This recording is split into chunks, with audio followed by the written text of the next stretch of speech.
Bienvenue dans ce tutoriel où on va regarder comment utiliser un système de split screen. Donc comment avoir deux personnages dans le même jeu avec un écran séparé. Là ici j'explique pas le système des inputs, donc comment savoir qui appuie sur quoi dans un jeu à deux joueurs. On est vraiment juste ici dans le système d'écran séparé. Donc le jeu va avoir deux personnages qui se partagent l'écran. Donc on va regarder de quoi ça a l'air. Donc ici j'ai mon joueur rouge. J'ai aucun input pour le déplacer, je vais le déplacer moi manuellement. Et j'ai le joueur bleu. Donc pour l'instant, ils partagent le même écran. Mais ce qui va arriver, c'est que si jamais le joueur rouge s'éloigne, l'écran va se scinder en deux. Et la beauté de ce système-là, c'est que peu importe la direction que les joueurs vont prendre, l'écran va se séparer selon leur position. Donc regardez l'écran maintenant, le joueur rouge est rendu disons, à droite du joueur bleu. Et donc l'écran se sépare de ce côté-là, le joueur rouge est rendu à droite. Donc dépendamment de leur position, ça va les séparer dans la bonne direction. Et si ils se rapprochent, les écrans vont se refusionner de façon fluide. Donc pour ceux qui avaient déjà vu le système de split screen que j'avais montré, vous voyez qu'ici c'est beaucoup plus fluide la séparation et la fusion des deux personnages. Ok, donc comment on fait pour utiliser ce système-là? Je vais commencer par le supprimer de ma scène pour vous montrer comment on l'installe. Donc moi ici, j'ai tout simplement une scène avec un plane. J'ai mis une texture sur mon plane. J'ai deux capsules, une rouge et une bleue. Ils n'ont aucun script spécial. J'ai ma caméra qui est toujours présente dans les scènes quand on les crée au départ. Donc je suis dans une scène neuve, que j'ai tout simplement mis des textures et agrandi un peu mon plane. Donc comment on fait maintenant? On va aller chercher le package ici. Donc le package qui vous sera fourni devrait s'appeler comme ça ici, le package split screen. Donc tout ce que vous avez à faire, c'est de l'intégrer dans votre projet. Donc on a la petite fenêtre, on clique sur Import. Moi je ne le ferai pas parce que je l'ai déjà fait. Donc j'ai pas besoin de le refaire, mais vous, si vous ne l'avez pas, vous l'importez. Donc ce package-là va se trouver à la racine, on a Split Screen Pro. Donc vous allez là-dedans, dans Runtime, Resources, Prefab. Vous avez deux prefabs. Il y a l'original qui avait été fait par l'auteur et la version V2 que moi j'ai faite. Donc c'est une petite mini modification de l'original, avec des valeurs que moi je trouve un peu plus adéquates. Donc vous faites juste prendre le Split Screen Manager V2, vous le mettez dans votre scène. Et sur ça, on va trouver donc, une caméra. Donc je vais juste la cacher pour qu'on voit mieux le deuxième asset, le deuxième script. Donc il y a un script qui s'appelle Split Screen Manager là-dessus. Et c'est tout ce qu'on va avoir besoin. Donc il faut paramétrer ça. Donc on voit ici Player 1, Player 2. On va aller les assigner. Player 1, Player 2. Et il y a ici Main Camera. Donc moi il l'a déjà trouvé tout seul. Mais si vous voyez qu'il n'y a rien d'écrit ici, vous faites juste prendre votre Main Camera et la glisser à cet endroit-là. Donc juste en faisant ça, vous faites play et vous avez déjà l'équivalent de ce que je vous ai montré tout à l'heure dans l'intro. Donc si je reprends mon personnage 1, je le déplace, il y a une séparation, ça fonctionne exactement de la même façon que je vous ai montré tout à l'heure. Donc c'est vraiment pas compliqué de l'installer. Donc si les paramètres comme ils sont présentement vous conviennent, vous pouvez déjà vous en servir. Ça fonctionne. Sauf que on va quand même faire un petit survol de tous les paramètres. Donc, pas de tout, là, mais d'une partie des paramètres qu'on retrouve sur le Split Screen Manager. Parce que là, ça peut ne pas convenir comme tel à votre besoin. Donc, on va commencer du début. Donc, on avait mis Player 1, Player 2. Juste en dessous, on a Y-Axis Offset, qui présentement vaut 1. Regardez ce qui arrive si je le descends ou je l'augmente. Les caméras vont monter ou descendre. Donc, si je le montre trop, on ne voit plus grand-chose. Je vais le mettre à 0. Dans le fond, à quoi ça sert? C'est que si jamais vous voyez votre personnage, si je le déplace vraiment à l'horizontale comme ça peut arriver que si le offset est trop grand, je perde un peu de chacun de mes personnages ou que je trouve qu'il est, disons, trop près. Si je le mets à 1 comme il était tout à l'heure, moi je trouve que mon personnage est vraiment très très près de la ligne de séparation. Donc il y a comme pratiquement une partie de mon personnage qui est masquée. Donc moi je vais le descendre un peu. Je pense que 0 devrait faire l'affaire. Et lorsque je vais les refusionner, ça devrait pas changer grand-chose non plus. Voilà. Donc ça fonctionne autant fusionné que séparé. Donc c'est vraiment juste pour la hauteur de la caméra.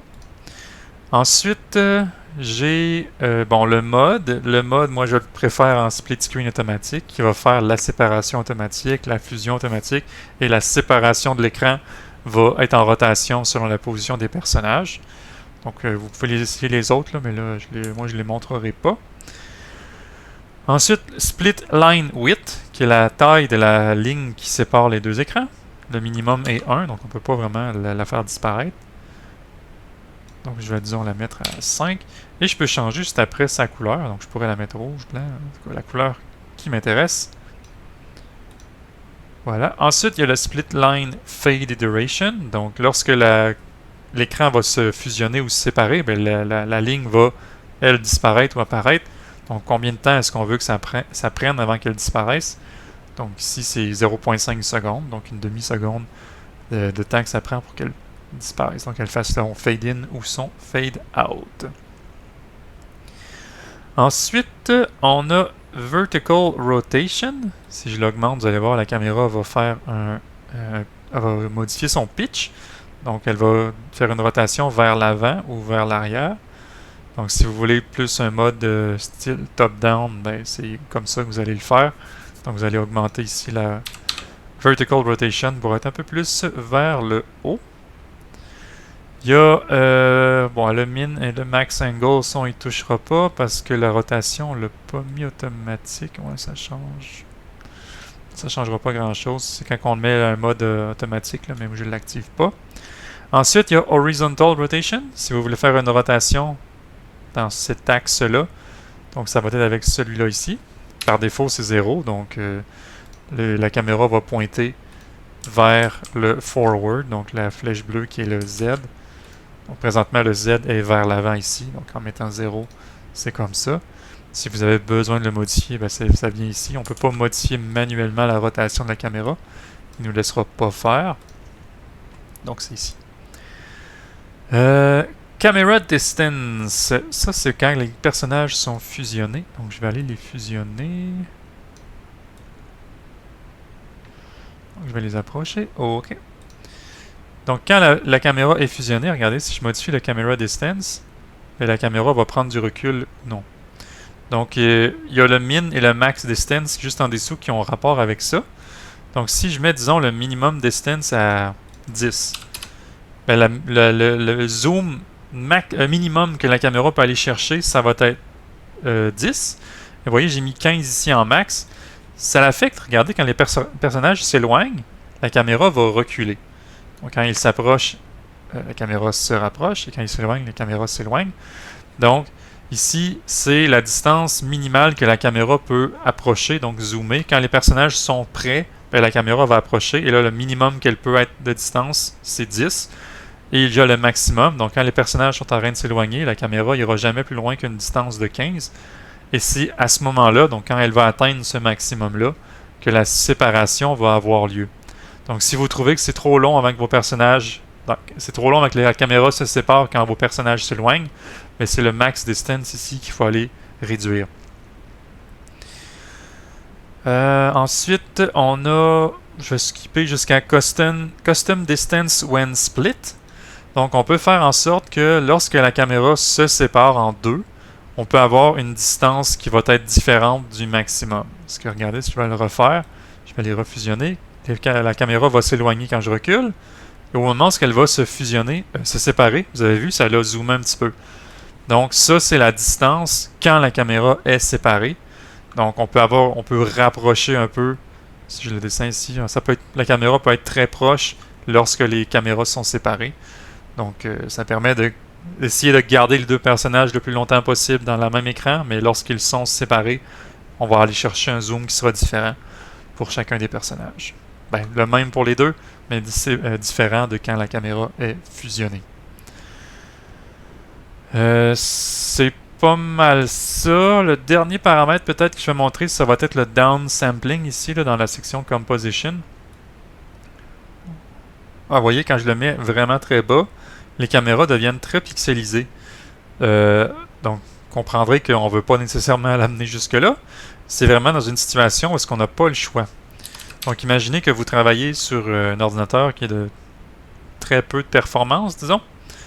Ben, si vous voyez que votre jeu se met à avoir un frame rate un peu plus lent quand les caméras se séparent, ben, c'est ici que vous allez venir modifier la résolution des caméras pour essayer de gagner un peu de qualité de rendu, plutôt de qualité de vitesse.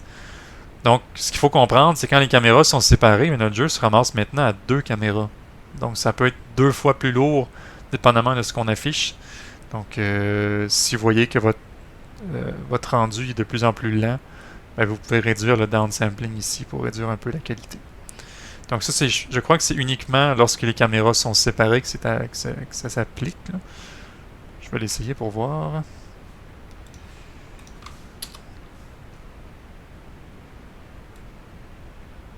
Ouais, effectivement, c'est uniquement quand les caméras sont séparées. Donc, bien sûr, quand on passe de qualité 100% à qualité 0, ça fait une méchante différence. Donc, on va essayer de garder ça le plus haut quand même. Donc, c'est ça pour les paramètres. Je vais vous donner, avec ça, vous allez avoir la liste de tous ces paramètres-là, une petite documentation qui va venir avec. Et vous aurez aussi accès à la documentation. Ben, dans le package, déjà, vous y avez accès. Si vous allez dans Assets, Split Screen Pro, vous avez documentation. Donc, il y a déjà une documentation qui vient avec ce que l'auteur a fait, mais c'est en anglais. Donc, moi, j'en ai fait une petite avec certains paramètres en français. Donc, voilà pour l'utilisation du Split Screen Pro.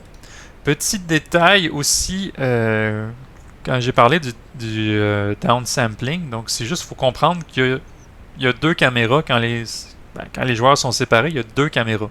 Donc la main caméra s'occupe du personnage 1. Mais regardez ici dans l'asset, il y a secondary camera qui va, disons, s'appliquer, donc qui va s'activer pour le deuxième personnage quand les personnages sont séparés. Donc il faut comprendre qu'on a 2 caméras. Donc si jamais vous voulez utiliser par exemple du post-processing, donc sur les caméras, il faut aller cliquer ici post-processing pour dire que cette caméra-là voit du post-processing. Mais là, dans votre jeu, ça serait intéressant que les 2 rendus visuels soient relativement semblables. Donc, il ne faudrait pas oublier d'aller cliquer sur la deuxième caméra pour lui dire, elle aussi, que le post-processing est activé. Pareil pour l'occlusion calling. Donc, les 2 caméras, s'ils ont de l'occlusion, il faut aller les cocher. Si on a des objets qui sont transparents, donc on veut les masquer durant le jeu avec le calling mask, il faut les faire identiques sur les 2 caméras. Donc, il ne faut vraiment pas oublier qu'on a 2 caméras dans cette situation-là. Donc, si vous voyez que le joueur 2 aperçoit des trucs différemment ou des trucs qu'il ne devrait pas voir, allez voir le component caméra ici. Donc, il devrait être identique à la main camera. Donc, voilà, j'espère que c'était relativement clair. Donc, pour ceux qui auraient déjà vu la première version du split screen que j'avais montré, vous comprendrez ici que c'est beaucoup plus facile d'utilisation et le résultat est beaucoup plus agréable que ce que j'avais fait moi-même. Donc voilà, j'espère que ça vous a aidé un peu. On se revoit dans le prochain tuto. Merci!